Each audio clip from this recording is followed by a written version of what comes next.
που βρίσκεται το ενδιαφέρον σε μένα, αλλά τέλος πάντων ευχαριστώ έτσι κι αλλιώς. Κυρίως χαίρομαι γιατί είμαστε εδώ πέρα για να μιλήσουμε για ένα βιβλίο το οποίο είναι το πρώτο βιβλίο που βγάζω, που είναι έξω από τη δημοσιογραφική δουλειά, είναι έξω από αυτό που προσπαθούσα να κάνω όλα αυτά τα χρόνια. Ξέρετε, εγώ για μαθηματικός ξεκίνησα, να πάω να σπουδάσω μαθηματικά, ακαδημαϊκά, αλλά τελικά κατέληξα στο να κάνω άλλα πράγματα, να κάνω περιοδικά, εφημερίδες, να ασχολούμαι με τη δημοσιογραφία, να γράφω και τα τελευταία 20 χρόνια να ζωγραφίζω και να κάνω μια δουλειά στην Αμερική που είναι πάρα πολύ σημαντική από την άποψη την δικαστική. Και η οποία η καινούργια δουλειά αυτή θα εμφανίζεται την Παρασκευή, κάνει εγγένεια εδώ πέρα στη Θεσσαλονίκη σε 8.30 ώρα με Μητροπόλεως 96. Λοιπόν, εδώ είμαστε όμως για άλλο λόγο. Είμαστε για ένα πράγμα το οποίο ήταν το ζητούμενο της ζωής μου. Ίσως σε αυτό το βιβλίο δείχνει από πού ξεκίνησα και γιατί έκανα όλα αυτά τα πράγματα, όλα αυτά που έκανα. Δηλαδή, τι θέλω να σας πω. Εγώ για άλλο δρόμο ξεκίνησα να πάω και αλλού βρέθηκα. Έτσι όμως είναι η ζωή. Αλλού πας και αλλού βρίσκεσαι. Αρκεί να είσαι ανοιχτός για να βρεις αυτό που πραγματικά σε αφορά, αυτό που σε κάνει ευτυχισμένο στη ζωή. Γιατί ως συνήθως τραβάμε έναν δρόμο που πολλές φορές δεν μας κάνει ευτυχισμένο στη ζωή και τον υπερασπιζόμαστε με κάθε τρόπο αυτό το δρόμο και έτσι χάνουμε σιγά σιγά τη ζωή μας. Έτσι η ζωή, που όπως ξέρετε είναι πάρα πολύ σύντομη, φεύγει μέσα από τα χέρια μας χωρίς το ουσιώδες να μας μείνει. Δηλαδή χωρίς να ζήσουμε αυτό το πάρτι, αυτή τη γιορτή, αυτή την αβεβαιότητα η οποία δημιουργεί και τις προϋποθέσεις να ψάξεις, να βρεις τα όρια σου, να παλέψεις με αυτά για να ξεπεράσεις πράγματα τα οποία όταν έχεις τις βεβαιότητες, πράγμα που κάθε σύστημα αυτό επικαλείται, να είμαστε βέβαιοι, να είμαστε ασφαλείς, να είμαστε ήσυχοι, όταν καταργήσεις αυτή την ασφάλεια, αυτή τη βεβαιότητα, αρχίζεις και συναντιέσαι με εμπειρίες, με πράγματα τα οποία ποτέ στη ζωή σου δεν είχες υποπτευθεί. Εγώ αυτό το βιβλίο λοιπόν δεν το είχα σκεφτεί σαν βιβλίο. Κλήθηκα να μιλήσω στα παιδιά στο σοφρονιστικό κατάστημα της Αυλώνας για τα παιδιά τα οποία είναι ανήλικα και είναι εκεί έγκλειστοι και σκεφτόμουν πάρα πολύ τι θα έπρεπε να πω σε παιδιά τα οποία έχουν πάρει έναν δρόμο, τον οποίο όλοι εμείς λέμε λάθος δρόμο, αλλά τέλος πάντων έχουν πάρει έναν δρόμο που δεν μοιάζει καθόλου με τον συγκεκριμένο δρόμο της ζωής, με αυτόν τον οποίο προτείνουν οι γονείς, προτείνουν οι φίλοι, προτείνει η κοινωνία, προτείνουν τα σχολεία, προτείνουν τα πανεπιστήμια. Τράβηξαν έναν άλλο δρόμο. Και τράβηξαν έναν άλλο δρόμο που και η επιλογή αυτή τις περισσότερες φορές δεν έχει σχέση με τους ίδιους. Έχει σχέση με το οικογενειακό περιβάλλον, έχει σχέση με το πώς μεγαλώνει το κάθε παιδί.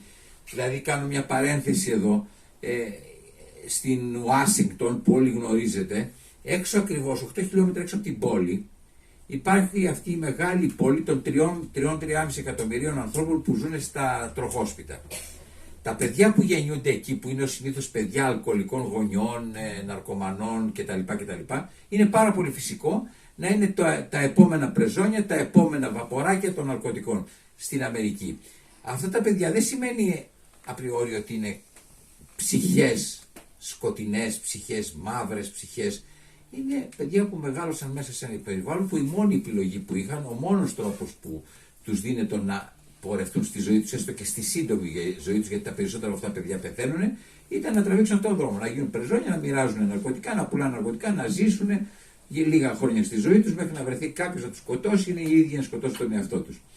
Αυτό το πράγμα λοιπόν με προβληματίζει πάρα πολύ, με προβλημάτισε πολύ και κυρίως όταν μου έγινε αυτή η πρόταση. Έτσι σκέφτηκα να κάνω αυτό το γραπτό σε βιβλίο, το έχω γράψει πιο πριν, γιατί εγώ είμαι μια περίπτωση τέτοια που σώθηκα όμως.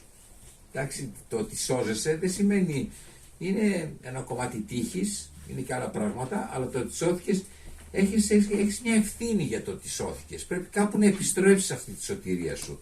Εγώ λοιπόν ήμουν φυγάς από μικρό παιδί, ας πούμε. Δεν ήθελα να κάνω αυτό το οποίο όλοι με σπρώχνανε να κάνω. Και στο κύριο διάστημα της ζωής, εκεί που παίρνονται οι μεγάλες αποφάσεις, πήρα εγώ μια απόφαση, γιατί η απόφαση είναι επαναστατική πράξη όπως γνωρίζετε στη ζωή, αλλά δεν αποφασίζεις, δεν κάνεις τίποτα. Πήρα μια απόφαση, η οποία αυτή η απόφαση ήταν σε κόντρα με την οικογένειά μου. Και τράβηξα έναν δρόμο που ήταν ένας δρόμος που δεν ήξερα που θα βγάλει, αλλά τράβηξα έναν δρόμο που έλεγε η ψυχή μου. Ο πατέρας μου αναπτύξει μια σχέση μαζί μου που ήταν μια σχέση αιρετική πια. Δεν αποδεχόταν καθόλου το γεγονός ότι εγώ, ένα παιδί τόσο ταλαντούχο που θα μπορούσα να κάνω όλο αυτό το πράγμα το οποίο αυτός είχε μέσα στο μυαλό του σαν όνειρο για το παιδί του, ας πούμε, δεν το πραγματοποίησε και τράβηξα έναν άλλον δρόμο. Έτσι δημιουργήθηκε μια σχέση πολύ περίεργη μεταξύ εμένα και του πατέρα μου.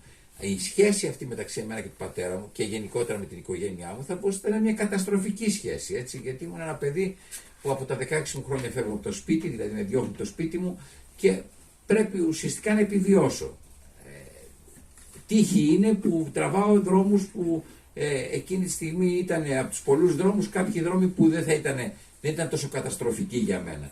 Πάλεψα πάρα πολύ για να επιβεβαιώσω πρώτα στον εαυτό μου το ότι ήταν σωστός αυτός ο δρόμος που τράβηξα, γιατί τις περισσότερες φορές παλεύουμε να αποδείξουμε ότι αυτός ο δρόμος είναι σωστός και καταστρεφόμαστε.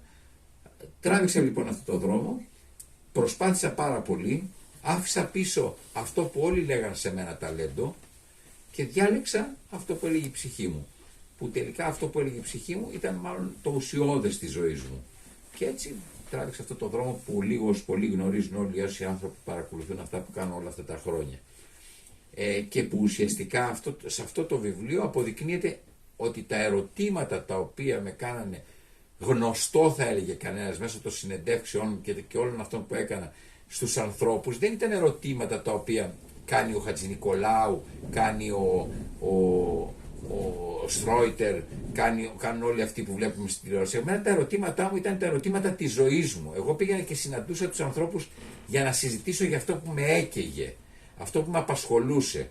Και αυτό το πράγμα, και όχι μόνο στην Ελλάδα, αλλά και σε όλο τον κόσμο, έγινε μια ιδιομορφία, έγινε μια σχολή. Μια σχολή ενός ανθρώπου ο οποίος ρωτάει άλλα πράγματα από αυτά που ρωτάνε οι άλλοι. Εμένα δηλαδή με έκαιγε να μάθω πώς βρίσκει κάποιος στο δρόμο του. Με έκαιγε να δω εάν μπορεί κάποιος να αγγίξει τις στέρνες του Θεού. Τι είναι αυτό το οποίο ορίζει το λάθος. Τι είναι αυτό το οποίο δημιουργεί σε έναν άνθρωπο το μεγαλείο της ψυχής του. Με ποιον τρόπο μπορούν οι άνθρωποι να αντιμετωπίσουν την επιρροή ή την επιλογή. Ποιο είναι το πιο σοβαρό στη ζωή. Να επηρεάζεσαι και αυτό καθορίζει και τη ζωή σου ή να επιλέγεις κάποια στιγμή μέσα από τις επιρροές σου έναν δρόμο συγκεκριμένο. Αυτά ήταν πράγματα και πολλά άλλα τέτοια. Ήταν πράγματα τα οποία με απασχολούσαν πολύ στη ζωή. Και εγώ τι έκανα, πήγαινα και συναντούσα σπουδαίους ανθρώπους με μεγάλη προσπάθεια, μόνο και μόνο για να συζητήσω για αυτά τα πράγματα. Αυτό σιγά σιγά έγινε μια αντίληψη στο χώρο, γιατί φιλοξενεί το καταρχάς από μια πολύ μεγάλη εφημερίδα, μετά από κανάλια, μετά από διάφορα πράγματα που βρισκόταν ένας περίεργος χοντρός τύπος με γυαλιά κόκκινα, ο οποίος δεν ρωτούσε πράγματα που δεν ρωτούσε κανένας άλλος. Έλα όμως που δεν ρωτούσε πράγματα που δεν ρωτούσε κανένας άλλος, ρωτούσε τα πράγματα που όλοι οι άνθρωποι που παρακολουθούν έχουν μέσα τους και τους καίνε, τους απασχολούν. Δεν έγινε δηλαδή αυτό το πράγμα από μια ιδιομορφία, από μια τρέλα ενός τυπά, ο οποίος άρχισε και ρωτούσε άσχετα πράγματα. Γιατί τώρα αν δείτε που πολλοί άνθρωποι αντιγράφουν πράγματα τα οποία ρωτώ, τα ρωτούν τόσο άσχετα γιατί δεν τους απασχολούν. Δεν ξέρουν τη ρίζα των ερωτήσεων αυτών. Τα ερωτήματα αυτά, η ρίζα τους είναι μες στη ζωή. Εκεί που καίγεσαι. Αν δεν καίγεσαι, εάν πεις δηλαδή σε κάποιον, ας πούμε, τι είναι πιο σημαντικό στη ζωή, ας πούμε, να κάνεις λάθη και να βλέπεις την αλήθεια ή να κάνεις σωστά και να ζεις αιώνια ψέματα. Αυτό το πράγμα, εάν δεν το ζεις μέσα σου, εάν δεν είναι ένα κομμάτι της ζωής σου, δεν μπορεί να το ρωτήσεις. Το ρωτάς με έναν τρόπο που είναι αδιάφορος τελείως και σε μια άσχετη στιγμή. Εάν δηλαδή στην πραγματικότητα κάποιος άνθρωπος δεν έχει βιώσει τι σημαίνει ελάττωμα και τι σημαίνει πλεονέκτημα. Το ξέρετε, το μεγαλύτερο πλεονέκτημα του ανθρώπου είναι να μπορεί να μεγαλουργεί με τα ελαττώματά του. Δηλαδή να μπορεί τα ελαττώματά του να τα κάνει κάτι. Αυτό το πράγμα έδινε ένα έναυσμα στον αναγνώστη, νομίζω, να νιώθει ότι δεν είναι ρε παιδί μου χαμένος. Ότι υπάρχει μια άλλη λύση. Άκουγε σημαντικούς ανθρώπους να συζητάνε για πράγματα που το καίγανε βαθιά μέσα του και δεν τα συζητούσε κανένας. Γιατί το κύριο πρόβλημα αυτής της εποχής είναι ότι για να ξεφύγουμε συζητάμε άλλα πράγματα. Συνεχώς άλλα πράγματα. Άλλα τα οποία όταν καθηγυρίζουμε το βράδυ στο σπίτι μας, τίποτα δεν απαντάνε από αυτά τα οποία μας καίνε. Δεν καίει κανέναν, δεν ακούει κανένας ανοίγοντας τη τηλεόραση. Τι σημαίνει, ας πούμε, η επιλογή να κάνω ένα παιδί. Τι σημαίνει αυτή η επιλογή?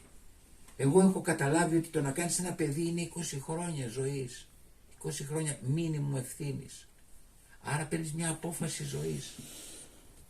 Σε αυτό το ερώτημα, σε αυτό το δίλημμα υπάρχει και παντρεύονται, κάνουν τα ζευγάρια και μετά από λίγο χωρίζουν γιατί δεν έχουν καταλάβει το κυριότερο, κάνουν παιδιά, δεν έχουν καταλάβει το κυριότερο, ότι αυτό δεν είναι απλό πράγμα το να μεγαλώνεις έναν άνθρωπο, το να μεγαλώνεις ένα ζώο αν έχεις ένα σκυλί μέσα στο σπίτι σου. Δεν είναι απλό πράγμα, είναι δύσκολο πράγμα. Πρέπει να το πάρεις απόφαση, πρέπει να αφοσιωθείς, πρέπει να μαθαίνεις και εσύ από αυτό για να έχει νόημα για σένα η ζωή με αυτό. Αυτά όλα τα πράγματα τα λέω γιατί πιστεύω ότι το βιβλίο αυτό το οποίο κάποιοι από εσάς μπορεί να πάρετε στα χέρια σας, κατά τη γνώμη μου πρέπει να διαβάσετε, είναι πάμφθινο, πρέπει να το διαβάσετε όλοι. Είναι ένα βιβλίο που έχει να κάνει με βασικά πράγματα της ζωής, ρε παιδί μου, με αυτά τα οποία βασανίζουν όλους εμάς κάθε μέρα. Πήγα σε αυτά τα παιδιά λοιπόν και αντί να τους δώσω χαρτιά, θα μπορούσα να τους μοιράσω χαρτιά, είπα στον εκδότη ότι το βγάζουμε μόνο ένα βιβλιαράκι. Επειδή τα παιδιά αυτά δεν έχουν μοίρα, θα τους δώσουμε χαρτιά, ας τους δώσουμε ένα βιβλιαράκι, ας πούμε. Δεν χάθηκε. Πόσο κοστίζει το πληρώσω, ας πούμε. Και βγάλαμε 100 αντίτυπα. Προσέχετε να δείτε τι ενδιαφέρον έχει αυτό. Και θα σας πω τώρα, βγάλαμε 100 αντίτυπα. Το μοίρασα και στα παιδιά και έδωσα σε κάτι φίλους. Άρχισαν όλοι να μου λένε, ρε παιδί μου, τι βιβλίο είναι αυτό? Δεν κοιμήθηκα όλο το βράδυ, το διάβασαν και οι φίλοι. Μου λέει ο εκδότης, δεν βγάζουμε και μερικά ακόμα να τα χαρίσουμε. Γιατί βλέπω ότι έχουν ενδιαφέρον αυτά τα πράγματα. Παιδιά, σας λέω ότι ξαφνικά βγήκε αυτό το βιβλίο, έχει φτάσει να έχει δώσει 4.500 μέσα σε πόσο? Σε 6 μήνες. Ούτε 6 μήνες, 4 μήνες. Σε 4 μήνες και όποιον άνθρωπο συναντάω στον δρόμο μου μιλάει για αυτό το βιβλίο. Δεν είναι απίστευτο? Για 2 πράγματα μου μιλάνε στη ζωή μου μέχρι τώρα, για τον Καζατζίδη και το βιβλίο με τον Καζατζίδη και για το βιβλίο αυτό. Και λες, τι έχει αυτό το βιβλίο και πρέπει κάποιος να το διαβάσει? Πρώτα είναι απλό. Είναι η ψυχή μου. Και το δεύτερο και το κυριότερο, αυτό το βιβλίο έχει κάτι που μας αφορά όλους. Μέσα στο σπίτι, δηλαδή μεγαλώνουμε παιδιά. Και ξέρετε, τα παιδιά αυτά έχουν ένα δικό τους κόσμο και πολλές φορές δεν το πιάνουμε τον κόσμο. Σε όσοι γονείς, σε όσοι πατεράδες, λες, λέει, να μου συμβαίνει αυτό στο σπίτι μου μέσα που σου συνέβη και εσένα. Λες το παιδί μου να σκέφτεται έτσι, Θεέ μου, και δεν το συμμερίστηκα. Μήπως πρέπει να αλλάξει κάτι στη ζωή μου? Γιατί ζούμε σε μια κοινωνία που όλοι μας, δεν εξαιρώ κανέναν, προσπαθούμε στο καθομοίωση. Αγαπάμε πάρα πολύ αυτό που μας μοιάζει. Είναι απίστευτο. Σπάνια αγαπάμε αυτό που διαφέρει από εμάς. Αλλά αυτό που διαφέρει από εμάς είναι το ενδιαφέρον της ζωής. Και γι' αυτό κιόλας βλέπετε αυτό που συμβαίνει, η ασυμφωνία που συμβαίνει γύρω μας. Γιατί οι άνθρωποι νομίζουν ότι πρέπει να συμφωνήσουμε το όμοιο. Ο Ανδρουλάκης με τον Τσίπρα έπρεπε να συμφωνήσουν στα όμοια. Αν έχετε δει προεκλογικά, συζητάνε για τα ίδια. Να βρούμε, λέει, ένα κοινό πρόγραμμα. Όχι, ρε, να βρούμε διαφορές, να εντοπίσουμε τις διαφορές και να μπορέσουμε να κάνουμε ένα μείγμα διαφορών και να φτιάξουμε κάτι καινούριο. Τι πάει να πει όμοιο, τι να μοιάζουμε δηλαδή? Να μοιάζουμε, αυτό έχεις εσύ, γιατί να το έχω κι εγώ? Τι δεν έχεις εσύ να έχω και έχω εγώ, για να το κάνουμε περισσότερο? Αυτό είναι η ζωή. Πώς θα το προσθετικά θα κάνουμε κάτι μεγαλύτερο ή κάνουμε κάτι μικρότερο? Ο πατέρας με εμένα ήθελε να του μοιάζω. Αυτό που είχε στο μυαλό του, αυτό που ήταν το όνειρό του, να του το πραγματοποιήσω. Μα άσε το παιδί σου να πραγματοποιήσει ένα όνειρο που και εσύ ο ίδιος θα το χαρείς και θα δεις και έναν άλλον κόσμο μέσω αυτού που δεν θα τον έβλεπες ποτέ. Δεν το σκεφτόταν ποτέ έτσι, δεν τον αδικό. Δεν το λέω, και θα δείτε και μέσα στο βιβλίο. Με μεγάλο σεβασμό τον αντιμετωπίζω, παρόλο που μέχρι το τέλος της ζωής του ήταν πολύ σκληρός μαζί μου και προφανώς και εγώ μαζί του. Αλλά θέλω να πω ότι αυτό το βιβλίο είναι ένας τρόπος να εξοικειωθούμε με τις διαφορές μας, με το ότι είμαστε διαφορετικοί και πρέπει να ζήσουμε μαζί. Ζούμε μαζί ως διαφορετικοί, δεν ζούμε μαζί ως όμοιοι. Πρέπει να το καταλάβουμε αυτό το πράγμα και ο κάθε άνθρωπος, ας πούμε, πρέπει να νιώσει ότι είναι καλά μέσα στη διαφορετικότητά του. Όχι άβολα μέσα στη διαφορετικότητά του. Αυτό εμένα με έκανε να συναναστραφώ ανθρώπους, να δω πράγματα τα οποία ένα παιδί της Άννας και του Κώστα, να λένε τη μάνα μου, Κώστα λένε τον πατέρα, δεν είχε καμιά ελπίδα να συναντήσει και να δει. Δεν είχε, εγώ έχω γυρίσει τον κόσμο 5 φορές. Όλο τον κόσμο. Θέλω να σας πω ότι ένα παιδί από μια μικροαστική οικογένεια. Πώς το κατάφερα. Δεν χρειάζεται τίποτα. Δεν χρειάζεται, πιστέψτε με, τίποτα για να συναντηθείς με το ενδιαφέρον της ζωής. Χρειάζεται μόνο το πάθος και το ενδιαφέρον να συναντηθείς με άλλους ανθρώπους αλλιώτικους από σένα και να ακούσεις αλλιώτικα πράγματα. Γιατί τα αλλιώτικα πράγματα είναι ένα δάσος στο οποίο όταν μπαίνεις μέσα έχεις χιλιάδες μυρωδιές, χιλιάδες ήχους, χιλιάδες φόβους, χιλιάδες ενοχές, χιλιάδες πράγματα συναντάς αυτό. Δηλαδή, έκανα μεγάλη προσπάθεια όταν ήμουν μικρός, 15-16 χρονών, να περάσω, χώριζε το σχολείο μου από το σπίτι μου ένα δάσος, στον Εχαράλογο, στα Ηλίσια, στην Αθήνα. Και έπρεπε να περνάω μέσα από αυτό για να κόβω δρόμο, να μην καθυστερώ να γυρίσω στο σπίτι, κουρασμένος. Έκανα μεγάλες προσπάθειες να περάσω μέσα από το δάσος. Όταν πέρασα μέσα από το δάσος όμως, συναντήθηκα με πράγματα με τον εαυτό μου τα οποία δεν ούτε καν ήξερα. Με δυνάμεις που ούτε καν τις ήξερα. Πρέπει κάποιος, ας πούμε, να παλεύει με αυτή τη διαφορετικότητά του, με τις φοβίες του, με τις ενοχές του, με τα στερεότυπα, ότι έτσι πρέπει να γίνει. Έτσι πρέπει να γίνει. Τι να γίνει δηλαδή, αναρωτιέσαι, αυτό είναι το σωστό, γιατί αν δεν κάνεις αυτό είσαι ένας άχρηστος. Λοιπόν, όλο αυτό το βιβλίο αποδεικνύει ότι αυτό το οποίο όλοι οι υπόλοιποι και ο πατέρας μου πριν από όλους έλεγε ως άχρηστο, αποτέλεσε μια χρησιμότητα.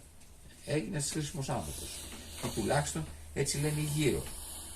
Θέλω να πω από έναν άλλον δρόμο. Αυτό είναι το βιβλίο. Δεν ξέρω να σας πω, φλιαρώ τώρα, δεν ξέρω να σας πω πολλά πράγματα. Το αγαπώ πάρα πολύ αυτό το βιβλίο. Ξέρω ότι μέσα από αυτό το βιβλίο συναντιέμαι με τον κόσμο, αλλά πιστέψτε με, η τέχνη, η συγγραφή, η ζωγραφική, αυτό που λέμε τέχνη γενικά στη ζωή, δεν είναι αυτό το ακατανόητο που παρουσιάζουν.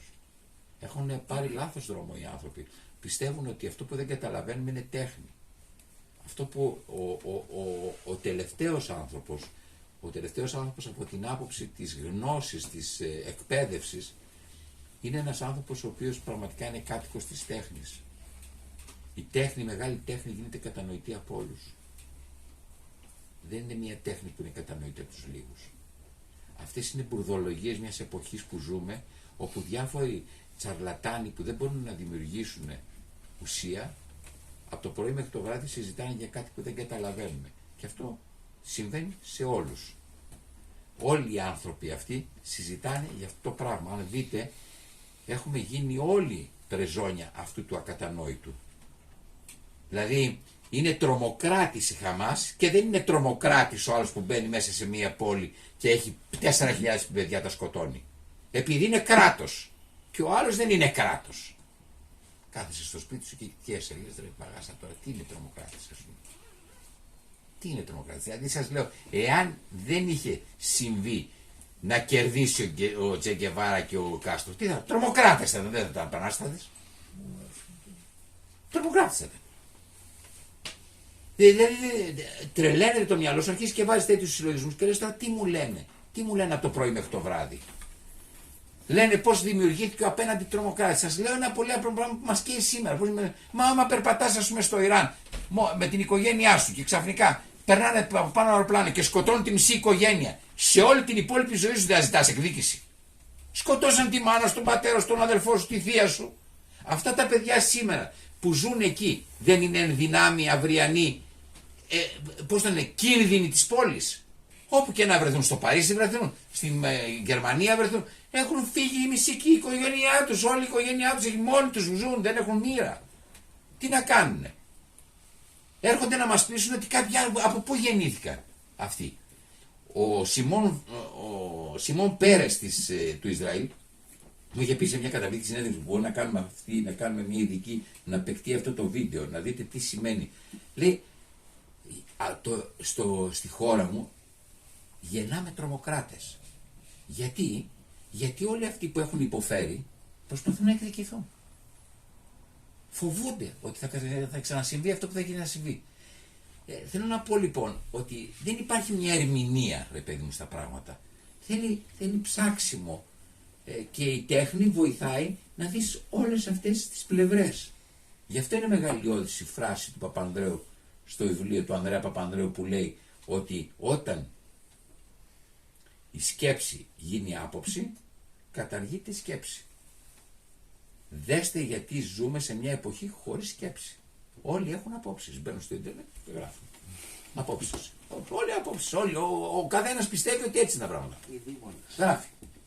Αυτό όμως το γράφω σημαίνει ότι δεν συζητάμε μεταξύ μας. Δεν ακούμε ο ένας τον άλλον. Δεν υπάρχει σκέψη δηλαδή. Προσπαθούμε να πούμε ότι εμείς είμαστε οι μάγκες της ιστορίας. Μα κανένας δεν είναι από μόνος του μάγκας. Μάγκας είμαστε επειδή είμαστε όλοι μαζί εδώ. Εγώ μάγκας γίνομαι από εσάς. Δεν υπάρχει Πικάσο από μόνος του. Πικάσο υπάρχει επειδή υπάρχουν κάποιοι άνθρωποι που τους αρέσει ο Πικάσο. Άμα δεν υπάρχουν, ο Πικάσο σου γράφει, τέλειωσαν τα έργα, πάει. Αν υπάρχει Πικάσο είναι επειδή υπήρξαν κάποιοι άνθρωποι που τους άρεσαν αυτά που έκανε ο Πικάσο. Υπάρχουν κάποιοι άνθρωποι οι οποίοι διάβασαν το Καζαντζάκη και τους άρεσε ο Καζαντζάκης. Γι' αυτό ο Καζαντζάκης είναι μεγάλος. Δεν είναι από μόνος του κάποιος που γράφει μέσα στο σπίτι του μεγάλος. Σε επαφή με τους άλλους γίνεται μεγάλος. Οι άλλοι τον κάνουν μεγάλο. Για να μην σας πω ότι κατά βάση θα έπρεπε οι άλλοι να υπογράφουν τα βιβλία. Τις επιτυχίες τις υπογράφετε όλοι εσείς. Δεν τις υπογράφει αυτός που τις έγραψε. Αυτός που τις έγραψε δεν έγραψε τίποτα, αλλά αυτό έγραψε. Το γεγονός όμως ότι αυτό το πράγμα παίρνει την ένταση που παίρνει είναι επειδή έχει επαφή με όλους τους γύρω. Αν δεν υπάρχουν όλοι γύρω, δεν υπάρχει επαφή. Δεν υπάρχει τίποτα. Μηδέν. Μέσα στο σιρτάρι είναι. Αποδοχή θες φυσικά. Ορίστε. Αποδοχή από τον κόσμο. Μα δεν, όχι εγώ.